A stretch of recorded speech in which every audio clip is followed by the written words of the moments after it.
Hello everybody, back to my YouTube channel. So how are you guys? I hope you find in doing well. So आज के जो part है BBA first semester student के लिए most important होने वाला है, क्योंकि आज के इस पार्ट के अंदर हम डिस्कस करने वाले हैं अकाउंटिंग एंड फाइनेंशियल एनालिसिस के जितने भी इंपॉर्टेंट टॉपिक्स हैं। यूनिट वाइज हम क्या करेंगे, उन सभी को वन बाय वन डिस्कस करेंगे। ठीक है, देन आई होप कि आप सभी ने जो न्यू डेट शीट आई है वो आपने देख ली है। ठीक है, सो फर्स्ट सेमेस्टर के जो एग्जाम है वो आपकी 13 दिसंबर से कंडक्ट होने हैं। देन आपका जो अकाउंटिंग एंड फाइनेंशियल एनालिसिस का जो एग्जाम पेपर है वो आपका 9 जैन को क्या होगा, आपका कंडक्ट होगा। आई होप इतनी चीज़ें आपको क्लियर है। चलिए स्टार्ट करते हैं आज के इस वीडियो को। देन अगर आपने अभी तक नोटबुक और पेन लेकर नहीं बैठे हैं तो मैं आपसे रिक्वेस्ट करूंगी, प्लीज वीडियो को पॉज करके नोटबुक और पेन लेकर आए। जितनी भी चीजें मैं आपको बता रही हूँ साथ के साथ राइट डाउन करते हुए चलें। देन वीडियो को तुरंत देखने के बाद इन सभी चीजों को अच्छे से कवर करने की कोशिश करें। ठीक है, तो चलिए स्टार्ट करते हैं आज के इस वीडियो को। So accounting and financial statement accounting and financial analysis के अंदर आपकी जो यूनिट नंबर फर्स्ट है उसका नेम है इंट्रोडक्शन टू अकाउंटिंग। ठीक है, तो सबसे पहले आप जिस भी सब्जेक्ट का एग्जाम पेपर देने जा रहे हो उसका जो बेसिक इन्फॉर्मेशन है, उसका जो बेसिक मीनिंग है वो आपको अच्छे से क्लियर होना चाहिए। ठीक है, आपको पता होना चाहिए कि आपका अकाउंट क्या होता है, अकाउंटिंग क्या होता है, देन अकाउंटेंसी क्या होती है, इन तीनों के बीच में क्या डिफरेंस है। ठीक है, क्योंकि जो बच्चा है वो यहीं पे कंफ्यूज हो जाता है कि अकाउंट क्या होता है, अकाउंटिंग क्या होता है, अकाउंटेंसी क्या होती है। ठीक है, ये तीनों ही चीज़ क्या है, डिफरेंट है। तो इन तीनों के बीच का जो डिफरेंस है वो भी आपको अच्छे से पता होना चाहिए। ठीक है, तो सबसे पहले जो आपका फर्स्ट टॉपिक है वो है आपका अकाउंटिंग। ठीक है, सो आपको पता होना चाहिए कि अकाउंटिंग आपका होता है क्या है, इसका मीनिंग क्या है, डेफिनेशन क्या है, नेचर क्या है, स्कोप क्या है, इसके एडवांटेजेस क्या है, डिसएडवांटेजेस क्या है। ठीक है, क्योंकि यहाँ से जो क्वेश्चन है वो आपका आता ही आता है।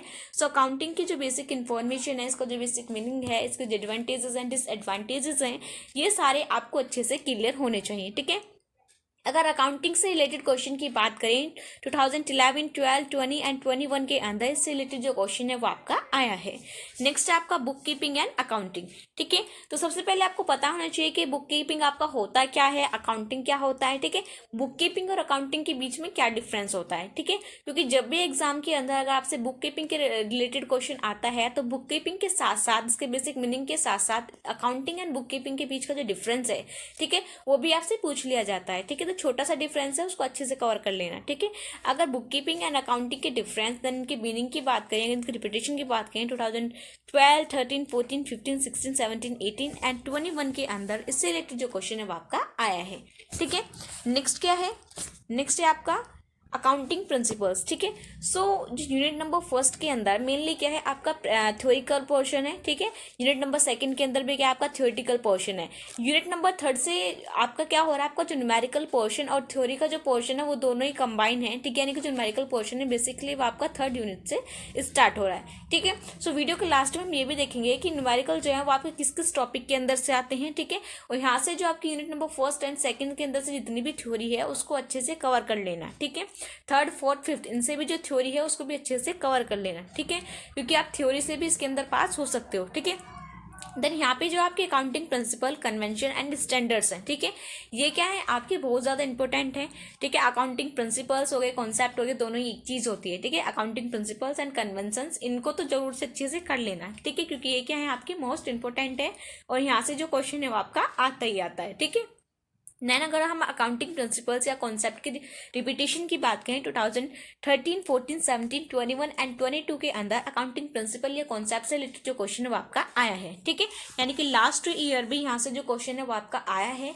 सो अकाउंटिंग प्रिंसिपल को अच्छे से कवर करके चलना।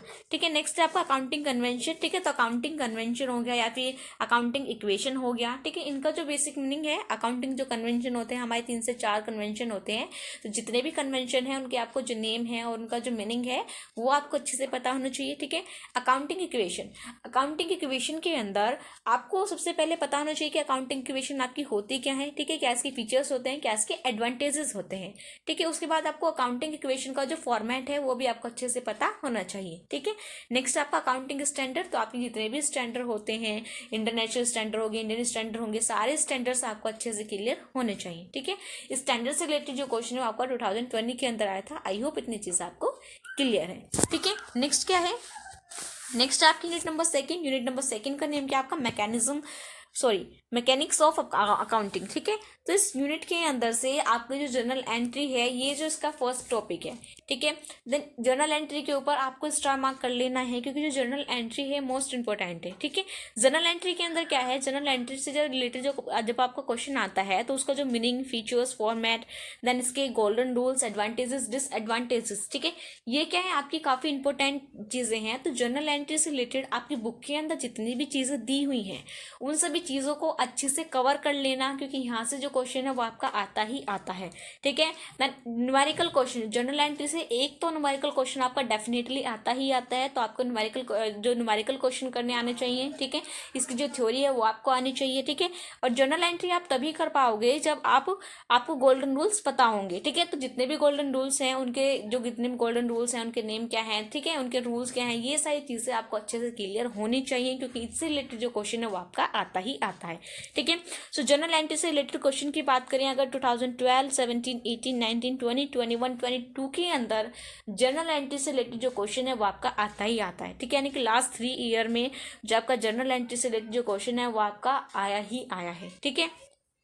सो यहाँ से इसका जो meaning, features, then advantages, disadvantages, golden rules हो गए, फॉर्मेट हो गए, ठीक है, ये सारी चीज़ें आपको अच्छे से पता होनी चाहिए, ठीक है। देन गोल्डन रूल से रिलेटेड जो यानी कि rules of debit and credit, ठीक है, या फिर बोलन का गोल्डन रूल्स, ठीक है, इनसे रिलेटेड जो क्वेश्चन है वो आपका प्रीवियस ईयर ही आया है, ठीक है। तो 3 रूल हैं, ठीक है। तो इन सारे रूल्स को, जो आपके ट्रेडिशनल रूल्स हो गए, मॉडर्न रूल्स हो गए, ये सारे रूल्स आपको अच्छे से क्लियर होने चाहिए, ठीक है। नेक्स्ट है आपका फाइनल अकाउंट, ठीक है। सो फाइनल अकाउंट के अंदर क्या है, इसके अंदर जो फाइनल अकाउंट है इसका जो मीनिंग हो गया, फीचर्स हो गए, फॉर्मेट हो गए, ठीक है, इसके एडवांटेजेस हो गए, डिसएडवांटेजेस हो गए, ये सारी चीज़ें आपको अच्छे से क्लियर होने चाहिए, ठीक है। और अगर आप कॉमर्स बैकग्राउंड से बिलोंग करते हो तो आप अपने 11th-12th के अंदर ऑलरेडी ये सारी चीज़ें पढ़ चुके हो, ठीक है। सो आपके लिए इतना हार्ड नहीं होगा, लेकिन जो नॉन कॉमर्स बैकग्राउंड से बिलोंग करता है स्टूडेंट, उसके लिए जितनी भी चीज़ें हैं थोड़ी हार्ड हैं, ठीक है। सो इसलिए आपको करना क्या है, दिल से पढ़ना है, मेहनत करनी है और सारी चीज़ों को अच्छे से क्लियर करते हुए चलना है, ठीक है। देन फिर आपको पता होना चाहिए कि आपका जो फाइनल अकाउंट है उसके अंदर कितने जो अकाउंट है वो आपके इन्वॉल्व होते हैं, ठीक है। ट्रेडिंग अकाउंट क्या होता है, प्रॉफिट एंड लॉस अकाउंट क्या होता है, आपका बैलेंस शीट क्या होता है, ठीक है। देन इनका मीनिंग हो गया, इनके एडवांटेजेस हो गए, देन इनका फॉर्मेट हो गया, ठीक है।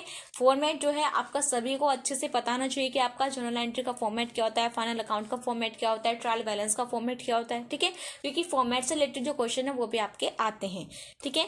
अगर फाइनल अकाउंट से रिलेटेड क्वेश्चन की रिपीटेशन की बात करें 2012, 13, 15, 16, 17, 18, 19 के अंदर फाइनल अकाउंट से रिलेटेड जो क्वेश्चन है वो आपका आया है, ठीक है। यहाँ से यानी कि इन ईयर के अंदर फाइनल अकाउंट से रिलेटेड जो क्वेश्चन है वो आपका थ्योरी के अंदर आया है। अगर न्यूमेरिकल क्वेश्चन की बात करें 2012, 13, 15, 16, 17, 18, 19 एंड 21 के अंदर फाइनल अकाउंट से जो प्रैक्टिकल क्वेश्चन है वो आपका आया है, ठीक है। सो यहाँ से आपको अच्छे से करके चलना है फाइनल अकाउंट के अंदर कि फाइनल अकाउंट आपका होता क्या है, ठीक है। ट्रेडिंग अकाउंट क्या होता है, प्रॉफिट एंड लॉस अकाउंट क्या होता है, बैलेंस शीट क्या होती है, ट्रेडिंग अकाउंट से हम क्या फाइंड आउट करते हैं, ठीक है। फिर प्रॉफिट एंड लॉस अकाउंट से हम क्या फाइंड आउट करते हैं, बैलेंस शीट से हम क्या निकालते हैं, ठीक है। और तीनों ही जो चीज़ें हैं ये किसी भी कंपनी की उसकी ग्रोथ के लिए कितने इंपॉर्टेंट है, तो ये सारी चीज़ें आपको अच्छे से पता होनी चाहिए, ठीक है। नेक्स्ट क्या है, नेक्स्ट है आपका डेप्रिशिएशन, ठीक है। सो अगर हम बुक के अंदर देखें तो डेप्रिशिएशन के आपके दो मेथड्स हैं वो आपको गिवन है, SLM एंड WDV, ठीक है। सो SLM WDV से जो आपका प्रैक्टिकल क्वेश्चन है वो तो आपका आता ही नहीं है, क्योंकि मैंने जितने भी क्वेश्चन देखे हैं उसके अंदर डेप्रिशिएशन से जो प्रैक्टिकल रिलेटेड जो प्रैक्टिकल क्वेश्चन है वो आपका देखने को नहीं मिला है, ठीक है। लेकिन फिर भी जो डेप्रिशिएशन के अंदर इसका जो बेसिक मीनिंग है, इसके मेथड्स, इसके एडवांटेजेस, डिसएडवांटेजेस, ये आपको अच्छे से क्लियर होने चाहिए, ठीक है। आपको पता होना चाहिए कि डेप्रिशिएशन के कितने मेथड होते हैं, उनका बेसिक मीनिंग क्या होता है, कहाँ पे हम इन दोनों मेथड्स को यूज करते हैं, ठीक है। तो इतना तो आपको पता ही होना चाहिए, ठीक है। अगर डेप्रिशिएशन से रिलेटेड अगर क्वेश्चन की बात करें 2012, 14, 16, 17, 19 एंड 20 के अंदर डेप्रिशिएशन से रिलेटेड जो क्वेश्चन है वो आपका आया है। नेक्स्ट आपका डबल एंट्री सिस्टम, ठीक है। तो जैसे कि आपको पता होगा कि अकाउंटिंग के अंदर हम क्या करते हैं, अपने डबल एंट्री सिस्टम को हम यूज करते हैं, ठीक है। सो आपको पता होना चाहिए कि डबल एंट्री सिस्टम क्या होता है, डेबिट एंड क्रेडिट क्या होता है, ठीक है, गोल्डन रूल्स क्या होते हैं, ये सारी चीज़ें आपको अच्छे से क्लियर होने चाहिए। डबल एंट्री सिस्टम से रिलेटेड अगर क्वेश्चन की रिपीटेशन की बात करें 2012, 14, 16, 17, 18 एंड 22 के अंदर से रिलेटेड जो क्वेश्चन है वो आपका आया है, ठीक है।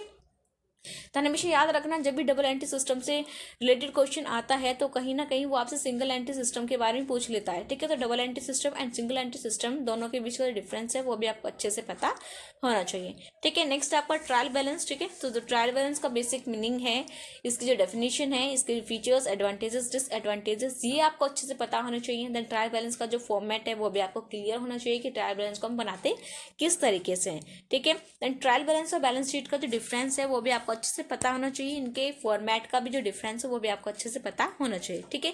क्योंकि ट्रायल बैलेंस और बैलेंस शीट का जो डिफरेंस है वो आपसे पूछ लेते हैं, तो इन दोनों का जो डिफरेंस है वो भी आपको अच्छे से क्लियर होना चाहिए, ठीक है। अगर इसके रिपीटेशन की बात करें 2013, 15, 18, 19, 21 एंड 22 के अंदर इससे रिलेटेड जो क्वेश्चन है वो आपका आया है, ठीक है। यानी कि लास्ट 2 ईयर के अंदर trial balance and balance sheet से रिलेटेड जो क्वेश्चन है वो आपका आया है। नेक्स्ट आपका rules of debit and credit, ठीक है। So rules of debit and credit या फिर गोल्डन रूल्स बोलो, ये क्या है, आपके मोस्ट इंपॉर्टेंट है। जब तक आपको ये रूल्स क्लियर नहीं होंगे तब तक आप जर्नल एंट्री पास नहीं कर सकते, ठीक है। सो अगर आपको जर्नल एंट्री का जो क्वेश्चन है अगर आपको वो कंडक्ट करना है, यानी कि उसको अगर आपको सॉल्व करना है, जर्नल एंट्री पास करनी है, तो सबसे पहले आपको जो गोल्डन रूल्स हैं वो सीखने होंगे, ठीक है। आपको ये पता होना चाहिए कि जब हम इन जनरल रूल्स, आपके जो गोल्डन रूल्स हैं, ये आपके जो रूल्स हैं, इनको किस तरीके से अप्लाई कर सकते हो किसी भी एंट्री को पास करने के लिए, ठीक है। सो ये जो बेसिक चीज़ें हैं ये तो आपको अच्छे से क्लियर होनी चाहिए, ठीक है। अगर इसकी रिपीटेशन की बात करें 2016, 20, 21 एंड 22 के अंदर यहाँ जो आपकी जो रूल से रिलेटेड जो क्वेश्चन है वो आपका आया है, ठीक है। यानी कि डायरेक्टली आपसे rules of debit and credit in year के अंदर से रिलेटेड जो क्वेश्चन है वो आपका आया है, ठीक है। और अगर देखिए तो हम जनरल एंट्री के केस में देखें, ठीक है, यानी कि जनरल एंट्री का जो प्रैक्टिकल क्वेश्चन है वो आपका हर बार आता है, ठीक है। यानी कि हर बार आपको इन रूल्स की जो जरूरत है वो पड़ती है, ठीक है। सो डायरेक्टली इन रूल्स के बारे में पूछे या फिर आपसे जनरल एंट्री के बारे में पूछिए, आपको जो रूल्स हैं वो आपको अच्छे से क्लियर होने चाहिए, ठीक है। आई होप इतनी चीज़ें आपको क्लियर है, ठीक है। नेक्स्ट क्या है, नेक्स्ट है आपकी यूनिट नंबर 3। यूनिट नंबर 3 का आपका नेम क्या है, एनालिसिस ऑफ फाइनेंशियल स्टेटमेंट, ठीक है। सो आपको पता होना चाहिए कि अपने फाइनेंशियल स्टेटमेंट को किस तरीके से एनालाइज करते हैं, किन किन चीज़ों का यूज़ करते हैं, ठीक है। फाइनेंशियल स्टेटमेंट को एनालाइज करने का क्या बेनिफिट है, ठीक है, क्या उसकी इंपॉर्टेंस है, क्या एडवांटेजेस होते हैं इसके, क्या डिसएडवांटेजेस होते हैं, ठीक है। तो ये क्या है, इस यूनिट का बेसिक है और आपकी ये सारी चीज़ें अच्छे से क्लियर होनी चाहिए, ठीक है। सो आपको पता होना चाहिए कि फाइनेंशियल स्टेटमेंट का आपका मीनिंग क्या है, डेफिनेशन क्या है, इसके एडवांटेजेस क्या है, डिसएडवांटेजेस क्या है, ठीक है। किन किन चीज़ों को हम यूज़ करके, किन किन स्टेटमेंट को हम यूज़ करके अपने फाइनेंशियल स्टेटमेंट को एनालाइज करते हैं, ठीक है। जैसे कि इसके अंदर हमारा रेशियो इन्वॉल्व है, comparative common size statement involve है, then cash flow statement involve है, ठीक है। सो इन्हीं के थ्रू हम क्या करते हैं, हम अपनी कंपनी के फाइनेंशियल स्टेटमेंट को एनालाइज करते हैं, ठीक है। सो इस यूनिट के अंदर सबसे पहले आपको पता होना चाहिए आपका रेशियो होता क्या है, ठीक है। जो रेशियो भी है ये भी क्या आपका मोस्ट इंपोर्टेंट टॉपिक है, इसके ऊपर स्टार मार्क कर लीजिए। आपको पता होना चाहिए कि आपका रेशियो होता क्या है, क्या इसका मीनिंग है, क्या इसकी डेफिनेशन है, क्या इसके एडवांटेजेस है, क्या इसके फीचर्स होते हैं, ठीक है। जो रेशियो है वो आपका कितने टाइप का होता है और जितने भी टाइप इसके हैं उन क्या क्या फॉर्मूले हैं, ठीक है। तो फॉर्मूले के अंदर आपको कंफ्यूज नहीं होना है, सारे फॉर्मूले आपको अच्छे से पता होने चाहिए, ठीक है। क्योंकि यहाँ से जो क्वेश्चन है वो आपका आता ही आता है, ठीक है। तो ये सारी चीज़ें आपको अच्छे से क्लियर होनी चाहिए। रेशियो एनालिसिस के अगर रिपीटेशन की बात करें 2020, 21 एंड 22 यानी कि लास्ट 3 ईयर के अंदर रेशियो एनालिसिस से रिलेटेड जो क्वेश्चन है वो आपका आया है, ठीक है। देन मैं आपको बता देती हूँ ये जो आपके अब लास्ट की जो 3 यूनिट हैं ये आपकी पहले नहीं थी, ठीक है। यानी कि 2020 के अंदर ये कोर्स के अंदर ये 3 जो यूनिट हैं आपकी एड ऑन हुई हैं, ठीक है, इसलिए इनका जो रिपीटेशन थोड़ा कम है। नेक्स्ट क्या है आपका difference between current and liquid ratio, ठीक है। सो ये भी क्वेश्चन क्या है मोस्ट इंपोर्टेंट है, क्योंकि यहाँ से जो क्वेश्चन है वो आपका आता ही आता है। देन लास्ट ईयर के अंदर इससे रिलेटेड जो क्वेश्चन है वो आपका आया है, ठीक है। सो जो आपके रेशियो के टाइप्स होते हैं उन्हीं में से 2 टाइप्स हैं आपका current ratio and liquid ratio, ठीक है। सो करंट रेशियो क्या होता है, लिक्विड रेशियो क्या होता है, इनका फॉर्मूला क्या होता है, इन दोनों के बीच में क्या डिफरेंस है, ये सारी चीज़ें आपको अच्छे से क्लियर होनी चाहिए, ठीक है। नेक्स्ट क्या है, नेक्स्ट है आपका ओके तो ये वही पेज है, ठीक है। आई होप इतनी सारी चीज़ें आपको क्लियर है। नेक्स्ट क्या है आपकी यूनिट नंबर 4। यूनिट नंबर 4 का नेम क्या है आपका फंड फ्लो स्टेटमेंट, ठीक है। तो सबसे पहले आपको पता होना चाहिए कि फंड फ्लो स्टेटमेंट आपका होता क्या है, क्या इसका मीनिंग क्या है, डेफिनेशन क्या है, यूजेस क्या है, इसके एडवांटेजेस क्या है, डिसएडवांटेजेस क्या है, ठीक है। देन मैं आपको बता देती हूँ फंड फ्लो स्टेटमेंट के ऑब्जेक्टिव, फंक्शन एंड फॉर्मेट से रिलेटेड जो क्वेश्चन है वो आपका शायद लास्ट ईयर या फिर यानी 22 या फिर 21 के अंदर इससे रिलेटेड जो क्वेश्चन है वो आपका आया है, ठीक है। सो फंड फ्लो स्टेटमेंट का बेसिक मीनिंग हो गया, डेफिनेशन हो गया, एडवांटेजेस, डिसएडवांटेजेस, इस फंड फ्लो स्टेटमेंट का ऑब्जेक्टिव, फंक्शन एंड फॉर्मेट, ये सारी चीजें आपको अच्छे से क्लियर होनी चाहिए, क्योंकि इनसे रिलेटेड जो क्वेश्चन है वो आपका आया है और आगे भी आ सकता है। ठीक है, नेक्स्ट क्या आपका वर्किंग कैपिटल। ठीक है, सो इस यूनिट के अंदर जो आपका वर्किंग कैपिटल है ये भी क्या आपका मोस्ट इंपॉर्टेंट है। ठीक है, यहाँ इसके ऊपर भी आप स्टार मार्क कर लीजिए।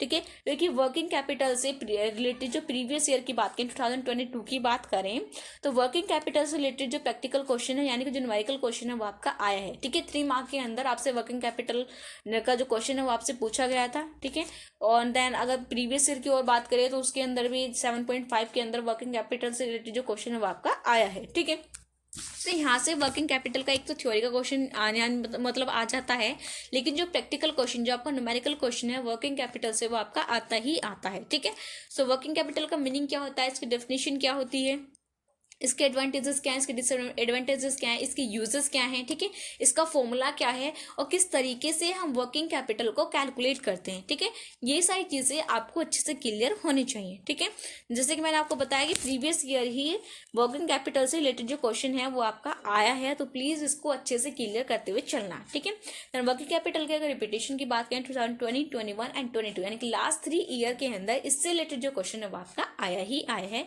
So please fund flow statement के अंदर इसका जो बेसिक मीनिंग है, इसका जो बेसिक इन्फॉर्मेशन है वो आपको पता होनी चाहिए। देन आपको वर्किंग कैपिटल के बारे में पता होना चाहिए कि वर्किंग कैपिटल आपका होता क्या है, क्या इसके एडवांटेजेस है, क्या इसके डिसएडवांटेजेस है, क्या इसका फॉर्मूला है, किस तरीके से हम इसको कैलकुलेट करते हैं।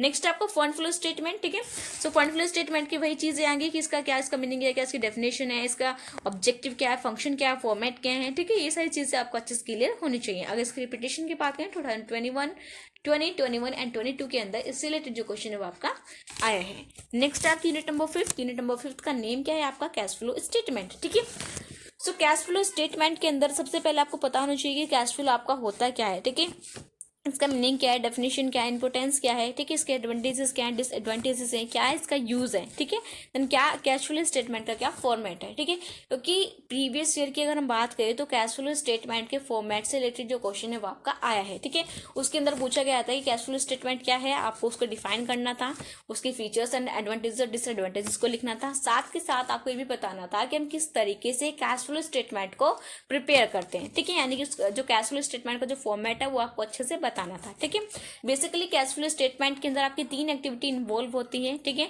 उन तीनों ही एक्टिविटी के बारे में इंडिविजुअली आपको पता होना चाहिए कि आपकी ओपनिंग यानी कि ओपन एक्टिविटी क्या होती है। ठीक है, तो जितनी भी एक्टिविटी है उनका जो बेसिक मीनिंग है, उनके जो यूजेस हैं, ठीक है, वो आपको पता होना चाहिए। साथ के साथ आपको क्लियर होना चाहिए कि कौन सी एक्टिविटी के अंदर क्या चीज़ आपकी इन्वॉल्व होती है। ठीक है, कैश फ्लो स्टेटमेंट के अंदर आपका जो वर्किंग नोट है वो काफ़ी ज़्यादा है। ठीक है, सो हो सकता है कि जो क्वेश्चन भी पूछ ले आपसे कैश फ्लो स्टेटमेंट का न्यूमेरिकल क्वेश्चन भी आ जाए या फिर आपसे फॉर्मेट भी पूछ ले। ठीक है, तो सारी चीज़ें आपको अच्छे से क्लियर करते हुए चलना है। ठीक है, नेक्स्ट है आपका कैश फ्लो स्टेटमेंट। तो कैश फ्लो स्टेटमेंट रिलेटेड जितनी भी चीजें मैंने आपको बताई ये सारी आपको पता होनी चाहिए, क्या इसका मीनिंग है, क्या इसकी डेफिनेशन है।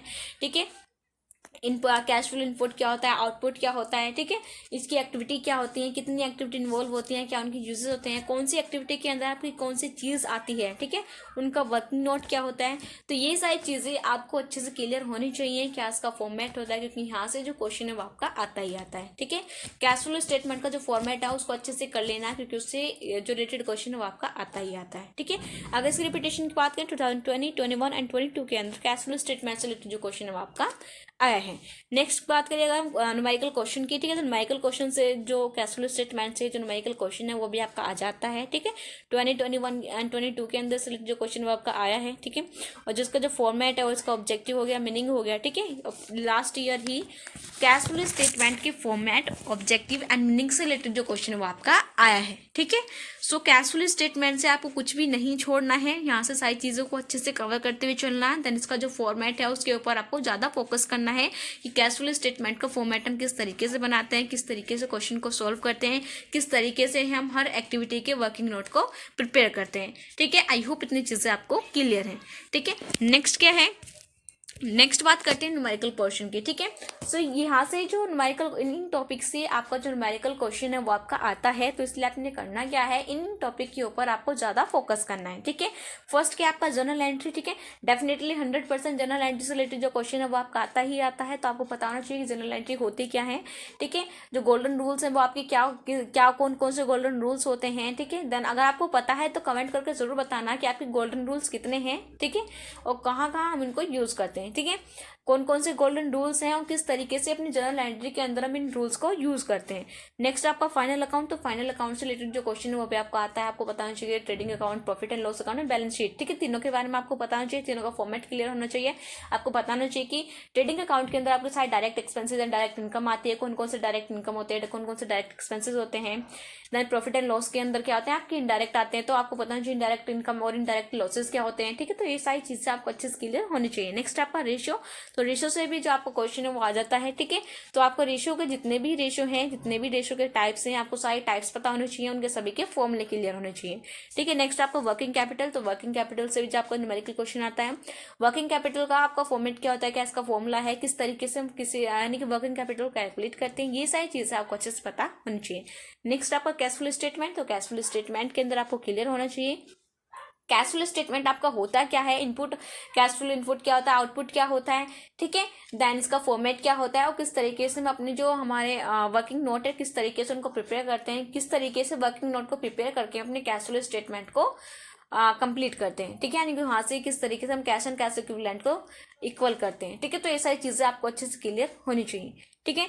आई होप ये वीडियो जो है आपको पसंद आई है, आपको क्लियर हो गया है कि इस यानी कि अकाउंटिंग एंड फाइनेंशियल एनालिसिस के अंदर आपको क्या चीज़ पढ़नी है, क्या चीज़ नहीं पढ़नी, किस चीज़ के ऊपर ज़्यादा फोकस करने की आपको नीड है, ठीक है। देन मैं आपको यहाँ पे एक और बता देती हूँ कि अगर आपको अकाउंटिंग एंड फाइनेंशियल एनालिसिस के अंदर अगर आपको आपकी जो प्रिपरेशन है वो नहीं हो पाई है, आपको समझ में नहीं आ रहा कि आप ये सारी चीज़ें कहाँ से कवर करें, तो मैं आपको प्रीफर करूँगी सुनील पांडा नाम करके एक चैनल है, ठीक है। यहाँ पे सुनील सर हैं जो कि काफ़ी अच्छा पढ़ाते हैं। देन मैं अपने क्लास 11 से सुनील सर को फॉलो कर रही हूँ। देन सेकेंड है हमारे सीए पराग सर, ठीक है, यानी कि पराग सर हैं, उनका भी चैनल बना हुआ है सीए पराग गुप्ता के नाम से, आप सर्च कर सकते हो, ठीक है। सुनील पांडा एंड सीए पराग गुप्ता दोनों ही चैनल को आप सर्च कर सकते हो। दोनों ही टीचर काफी अच्छा पढ़ाते हैं और आपका जो भी टॉपिक अकाउंट के अंदर क्लियर नहीं हो पा रहा है, आप इन दोनों चैनल से कोई से भी चैनल से आप अपने टॉपिक को क्या कर सकते हो, अच्छे से क्लियर कर सकते हो, ठीक है।